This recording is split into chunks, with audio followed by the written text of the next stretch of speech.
Most people know about Route 66, but America's Route 66 doesn't compare anything to the 66 miles that is the Cascade Lakes Highway of Oregon.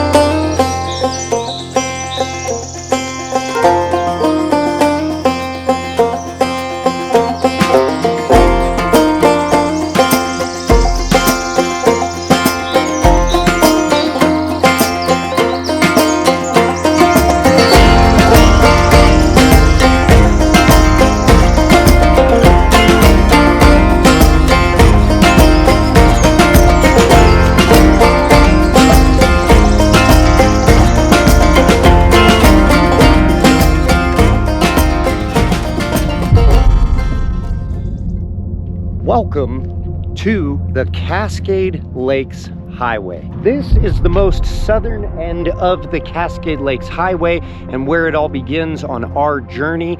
Among this highway, you will travel 66 miles, 3 different mountains, 4 different rivers, over 14 alpine lakes, among thousands of other little no-name lakes that are right off of the beaten path. Out here you will run into so much different wildlife, from bears, cougars, mule deer, black-tailed deer, many different species of ground squirrels, birds, snakes, birds of prey like eagles, osprey, and there's a lot of fish down this highway. So grab your camping gear and your fishing gear and let's go travel into the 66.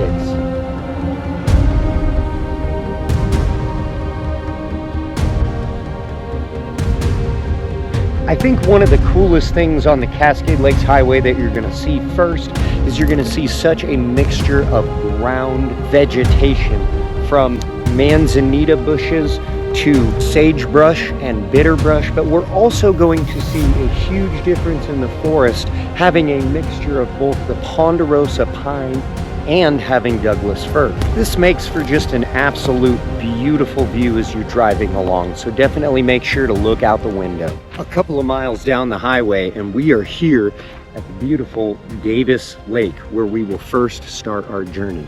Behold the beautiful and wonderful Davis Lake.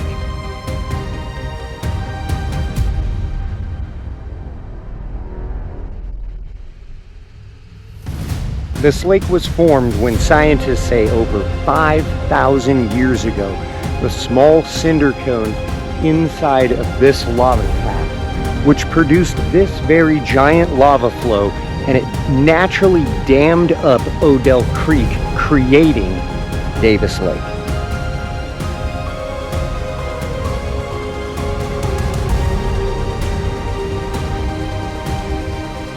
This lake is home to many different species, from largemouth bass to rainbow trout, and even landlocked sockeye salmon, Atlantic salmon, and silver salmon. This is a fly fishing only fishery, so make sure to bring your fly rod.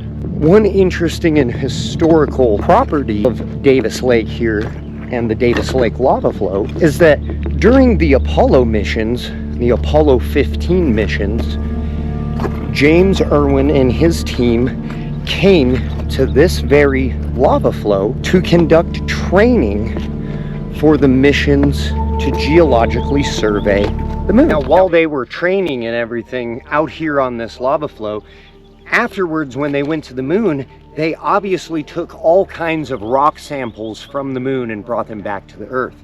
But James Irwin had got himself a rock from this lava flow and placed it on the lunar surface. It is still to this day the only Earth rock that was placed by a human being on the lunar surface. You think I could throw this to the moon? I don't think so. This place is absolutely amazing. It's only a couple of miles off of the highway, and it's definitely worth a stop.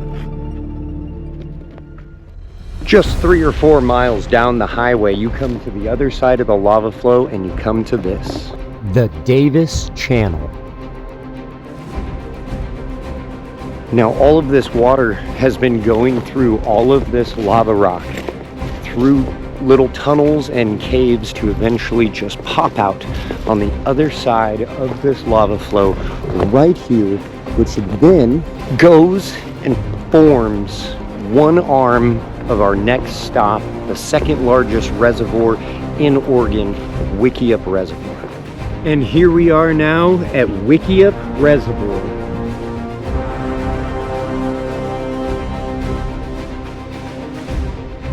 Dammed in 1949, Wickiup Reservoir is the second largest reservoir in the entire state of Oregon. It's home to many species of different fish, from brown trout, rainbow trout, landlocked sockeye salmon, and after the dam, it produces the Deschutes River that flows down and irrigates almost all of the entire central Oregon area. The reservoir is comprised of two different channels that flow into the reservoir. One being the Davis Channel that flows out of Davis Lake lava flow, and the other being the Deschutes River that comes all the way from Lava Lake up really high on the Cascade Lakes Highway, which we'll get to and visit later. So before you head back to the Cascade Lakes from Wickiup Reservoir, you've got to stop off at this beautiful metropolis, South Twin Lake Resort. Now, South Twin Lake Resort is a full store with a restaurant, gasoline cabins, showers, bathrooms, a full RV park, and a full camping area. They have all kinds of rental boats, from kayaks, pontoon boats, fishing boats, and right next door we've got two different pristine lakes known as the Twin Lakes. You have North Twin Lake and South Twin Lake, and the resort is located here on South Twin Lake. You can come in and order a beer, or if you're not interested in any of that, on a nice hot day, this is a great place to just stop and get yourself an ice cream. That's really good. South Twin Lake Resort was founded in 1939. Shortly after being founded, President Herbert Hoover enjoyed and frequented this place so often that he actually, right here, decided to have a cabin built later in 1939. Hoover enjoyed coming over and over again all the way up until the 1940s, when Wickiup Reservoir was enacted and it flooded the area, forcing them to have to move his cabin. South Twin Lake Resort and North Twin Lake are just right across the street from the Deschutes arm of Wickiup Reservoir, and that's where we're going to go next. Is we're going to follow the Deschutes River up into Crane Prairie Reservoir. All right, so as the water in the Deschutes River goes upstream, it eventually runs into the dam of Crane Prairie Reservoir. Originally dammed up in 1920s, the Crane Prairie Reservoir Dam was put in but later failed and had to be rebuilt in 1939 by the Bureau of Reclamation of Water. Crane Prairie Reservoir is home to many different species, from largemouth bass, rainbow trout, landlocked sockeye salmon, bullhead catfish, channel catfish, bluegill, crappie, and a few other small species like brook trout. This lake, you can find so many different ospreys and eagles, and it even has a wreck site called Osprey Point, which offers bird of prey viewing area. Crane Prairie Reservoir is a very, very shallow lake. It used to actually be a prairie, and with the enaction of the dam, it flooded out the entire prairie, so most of the lake is only going to be around 11 feet deep at the deepest. The reservoir is fed by numerous different water bodies. You have the Quinn River flowing in, Cultus River, the Cultus Creek, Snow Creek, and the main feed to this reservoir is the Deschutes River.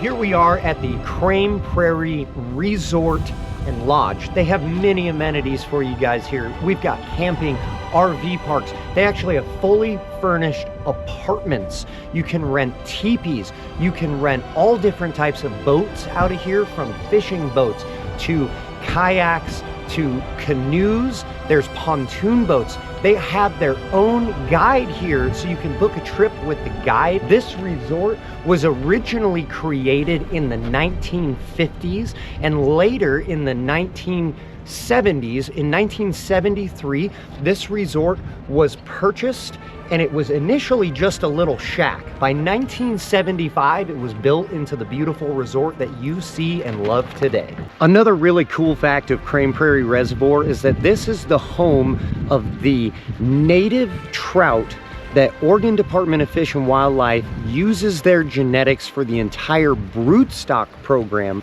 for the entire state. So here we are at the Deschutes River that's flowing its way into Crane Prairie, and we're going to start making our journey down the highway up the Deschutes River and its headwaters and other alpine lakes. But before we do, right across the highway here from Crane is Cultus Lake and Little Cultus Lake. They've got a resort and a marina, and we're gonna go check that lake out. So right across the street, we run into two more beautiful alpine lakes. We've got the beautiful Cultus Lake. Right next door, you've got Little Cultus Lake. The only thing separating these two water bodies is the mighty Cultus Mountain. Here we are at the Cultus Lake Lodge and Resort, built in 1954. Cultus Lake Resort offers lots of different amenities, from a full store, boat rentals, cabins, RV park. They have a restaurant and lots of great other amenities to enjoy. Cultus Lake and Little Cultus Lake are a glacier-fed natural lake located in the Deschutes National Forest. Here at the lake, you will find 3 different species of fish, from rainbow trout, lake trout, also known as Mackinaw, as well as brook trout. If you simply take a 3-mile drive down a, quite honestly, rough on your vehicle road, you will run into Cultus's little twin, Little Cultus Lake. Also a glacier-fed lake. We find only 2 species in Little Cultus. We've got rainbow trout and brook trout. The amenities at Little Cultus Lake are a little more limited. Cultus Lake, roughly about 2 miles long, and when the water is finished, it finds its way right here where it flows out into the Cultus River. As the water flows here into the Cultus River, this river flows down and it eventually feeds into Crane Prairie Reservoir. We're going to follow the Deschutes River up, which is really the heart of this entire water system. So let's go on up the Deschutes River. Roughly for the next 10 miles, the highway is going to follow along this, the headwaters of the Deschutes River.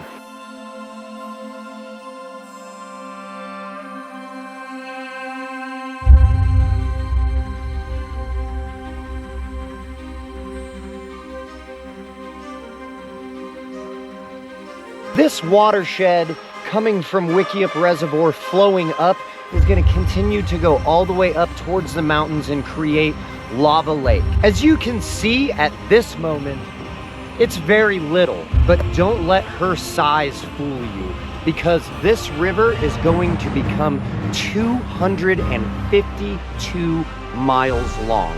As it travels its path, it is going to create Crane Prairie Reservoir, Wickiup Reservoir, the 2nd largest reservoir in the state of Oregon. After that, this river is going to flow down into Lapine, the beautiful city of Bend, and eventually down towards Madras. It's going to produce the mighty Lake Billy Chinook.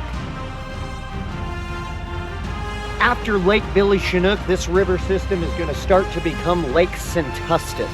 And after that, it is now going to be home to both salmon, steelhead, and all kinds of sea-run species as the river runs all the way down to, and finally connects with the Columbia River. During its time frame, from this moment here up in the headwaters, all the way down to the Columbia River, this river is going to pretty much have almost every species that you can imagine. So up here at this point, we've got species such as brook trout, rainbow trout. We have all of our native mountain whitefish, and those are native species. As we begin to get further, we start to run into non-native species like brown trout in Wickiup Reservoir. In this watershed too, we run into a whole bunch of kokanee salmon. But as we get into the lower section of this river, it runs into salmonoids like Chinook salmon, silver salmon, and it's got steelhead. As it gets really low down towards the Columbia River, we begin to run into all sorts of species like white sturgeon, shad, and other amazing sea-run species. All in all, this river might look small, but she's extremely mighty and travels a long distance.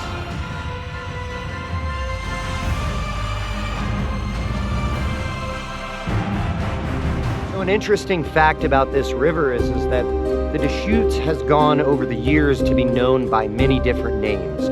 But one of the most historical is that during the Lewis and Clark expeditions, as they came up here, Clark referred to this as Clark's River. It was later, of course, named to the Deschutes, but during their expedition, he personally referred to this as his river. The Deschutes River is also an interesting historical fact that it was a major crossing point for the Oregon Trail expeditions on their way to the Oregon coast to find the ocean. Being 252 miles long, and the reason why it does is all of the geological activity and the volcanic activity of all of these mountains, the river has changed course numerous times over the history. Initially, this river was changed in the last glaciation, and Lava Top Butte had diverted the river, making it head westward. Later, as all that volcanic activity started to calm down, the creation of the Lava River caves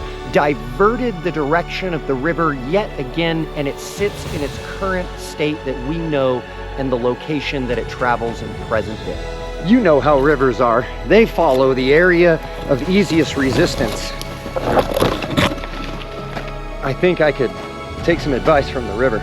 But from right here, this is where the river flows up into Little Lava Lake and its twin Lava Lake high up in the mountains, and it's birthplace of the mighty, majestic Deschutes River.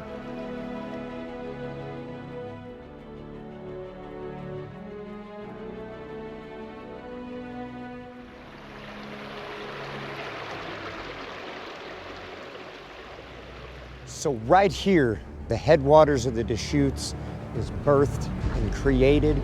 Let me welcome you to the beautiful and stunning Little Lava Lake. This lake, glacier-fed, is high up in the Cascade Range, nestled right underneath of Mount Bachelor. It is home to 3 different species: rainbow trout, brook trout, and mountain whitefish. Although this place may be beautiful and majestic, Little Lava has a little secret. It is April of 1924, and Edward Nicholas, Roy Wilson, and Dewey Morris are right here in the Little Lava Lake wilderness. They're out here collecting furs, beaver pelts, pine martens, things of that nature. But later in April, that's all gonna change, because a hiker is gonna find all 3 of their bodies in Little Lava Lake. The police come out.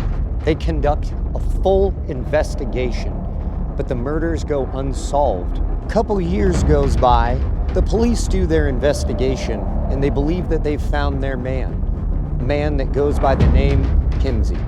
Himsey dips out and disappears. It isn't until 1933 before he's located in Kalispell, Montana, and brought back to Oregon. Although he was never officially charged with the murder of the 3 trappers, he was charged and convicted for a separate murder and spent life in prison. But here from Little Lava Lake, right next door is her larger twin, and it's got a resort, so let's go on over to Lava Lake. So here we are at the beautiful Lava Lake.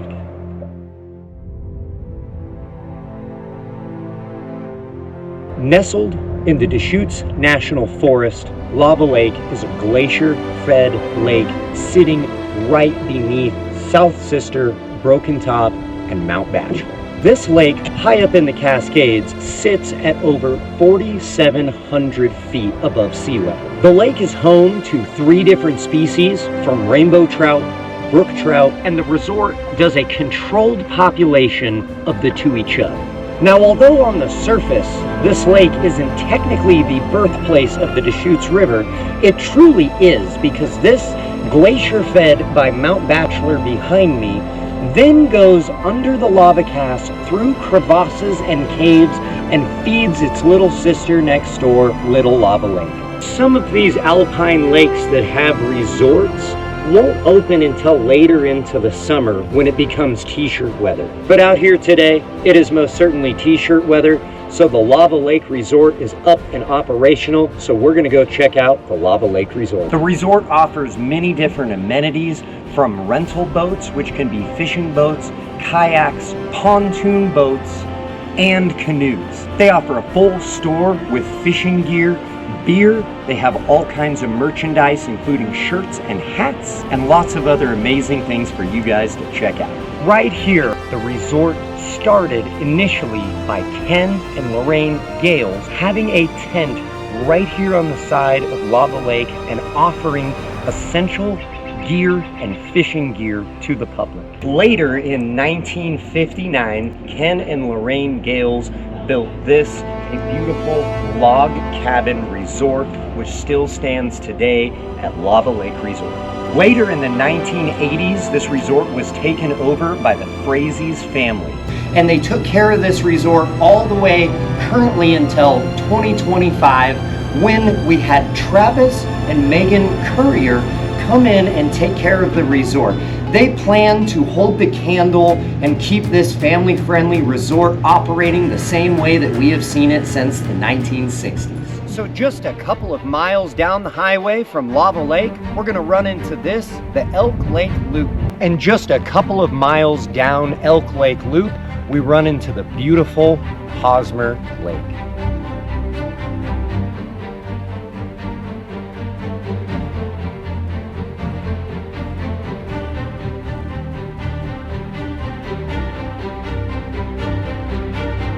This lake is fed by the flowing in Quinn Creek, nestled right below Mount Bachelor. Initially, this lake was named Mud Lake, and it was full of all sorts of trash species. It wasn't until 1957 when they came out here and treated this lake with rotenone, killing all of the carp and trash species as they reintroduced and planted Atlantic salmon into the lake. The lake is home to a few different species, but primarily most fishermen come for the landlocked Atlantic salmon. This is a fly fishing only fishery that requires barbless hooks, and all fish species must be released unharmed. But as you can see, it's certainly beautiful. Now, as we go from Hosmer Lake, we're gonna head back to the highway. As you look out the window, you're gonna see one more interesting thing, and that's gonna be yet another lava flow. But one thing that is interesting about this lava flow is that this one is much older, and it has seen the begin of reforestation. So let's go hop back on the highway, and let's go check out Elk Lake. So roughly about 2 miles down the highway, and we run into this beautiful gem, Elk Lake.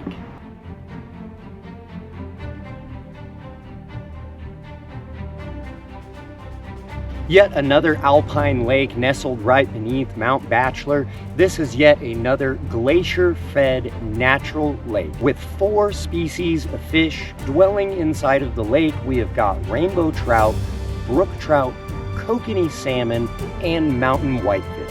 Elk Lake also has a resort which we're going to go visit. This has been a popular destination for sailboats, and Elk Lake has even had a yacht club since 1925. Elk Lake was named for the large amount of presence of elk in the area. So let's go on up the highway just about a half a mile, and let's go check out Elk Lake Resort.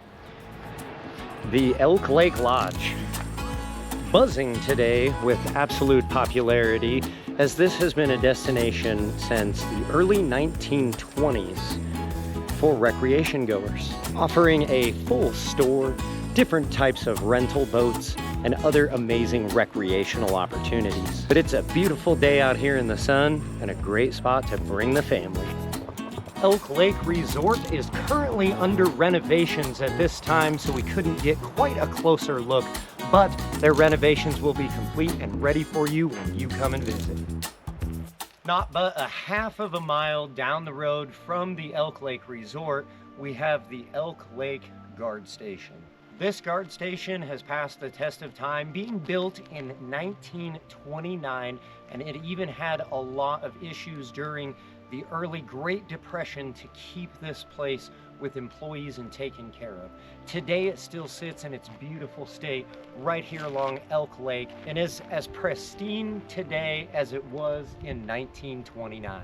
This guard station was in use until 1997 by the U.S. Forest Service, when they finally turned it into an informational center and a spot for visitors to come and check out. And just 5 miles down the highway, after murdering a few butterflies, right alongside the highway we run into the beautiful Devil's Lake.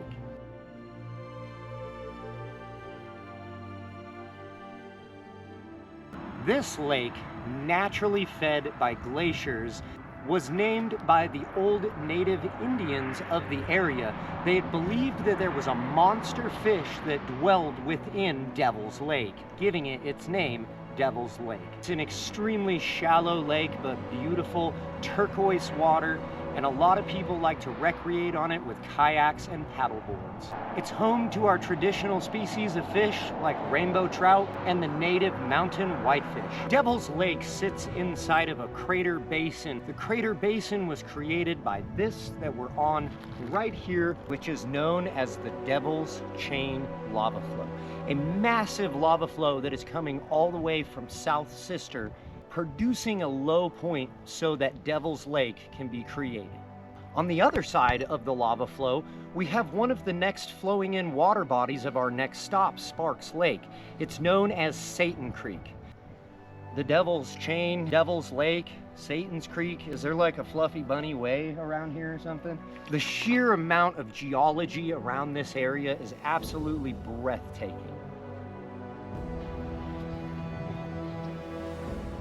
So just about 2 miles down the highway, you hit another road that's a dirt road and it's not too friendly on your vehicle. After you travel about a mile down that, you'll hit the stunning Sparks Lake.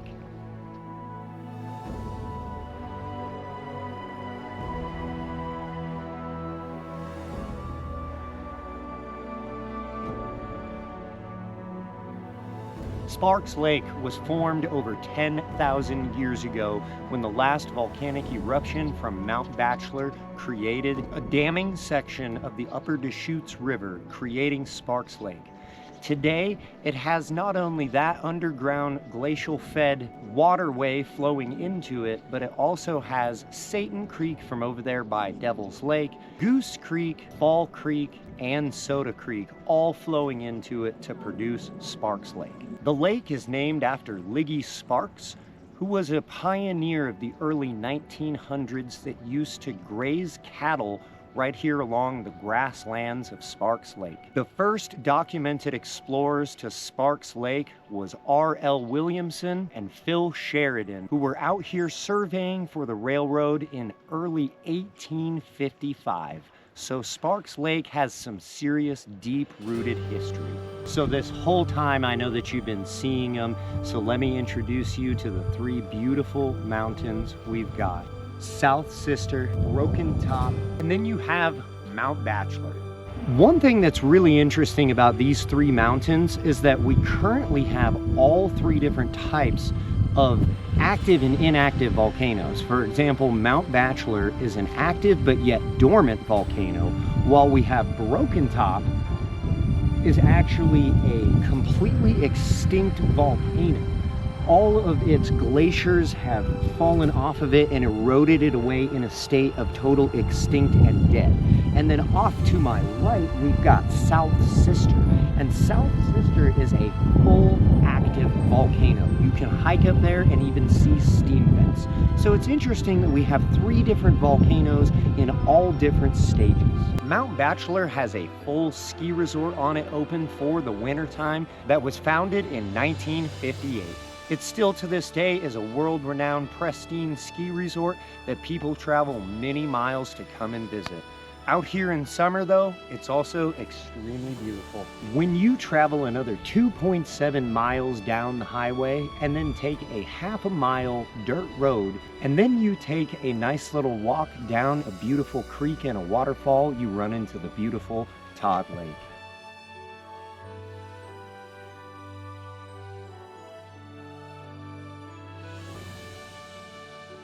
Todd Lake, originally named Lost Lake, is a glacier-fed lake that was renamed in 1922 to honor John Y. Todd of 1860. John Y. Todd built the very first bridge across the Deschutes River in 1860 and established Farewell Bend Ranch. This lake was once a fishless lake and today is stocked with rainbow trout and enjoyed by many anglers of today.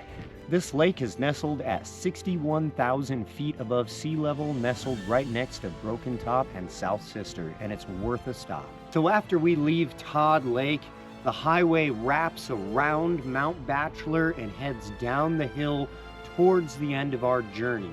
16 miles down the highway though, we run into Forest Road 41, which is going to reintroduce us to Deschutes River wreck sites, and we run into the Deschutes River yet again. And here we are again at the Deschutes River. One thing that's really interesting about this is that from the headwaters of the Deschutes River down the highway was 30 miles by the highway wrapping around Mount Bachelor.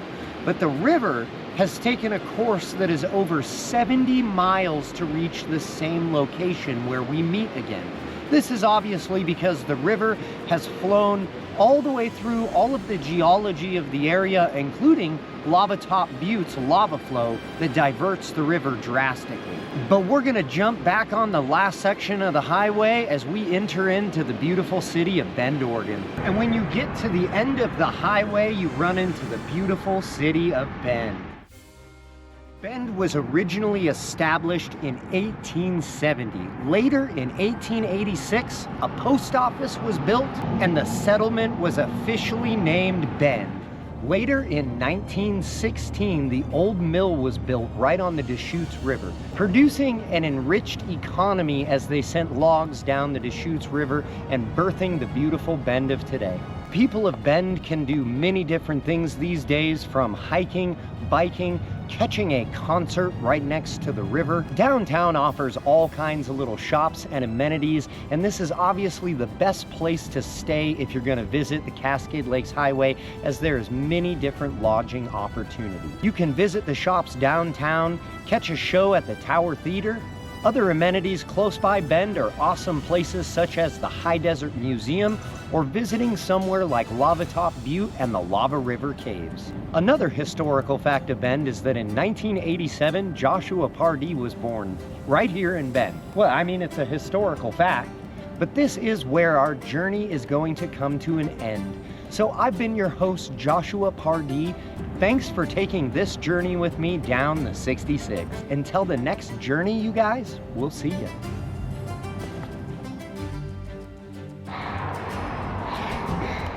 Side edit, blooper reel, hashtag.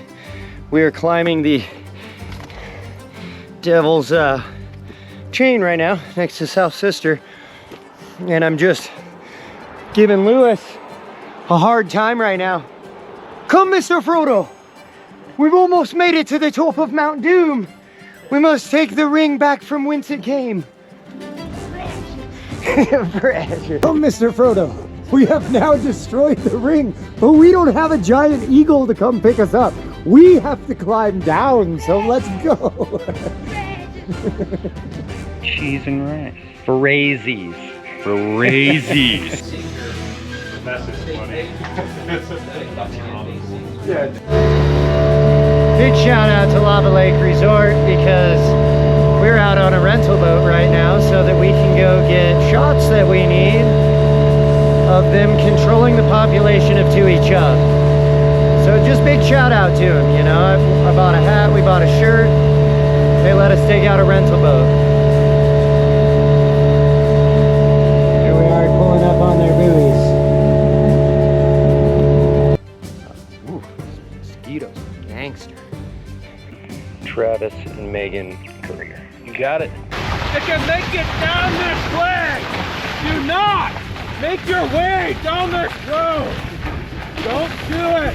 Dude, it's, oh my God. Look, Josh, this is freaking ridiculous, okay? You need to have bloopers, and this is a blooper style bloops of a blooper, okay? Because of the road? Yes, because of the road. Look at this. Put the gnarly road into the video. I put the gnarly road up to Little Cultus Lake. Did you? Okay, let's do it. Film over.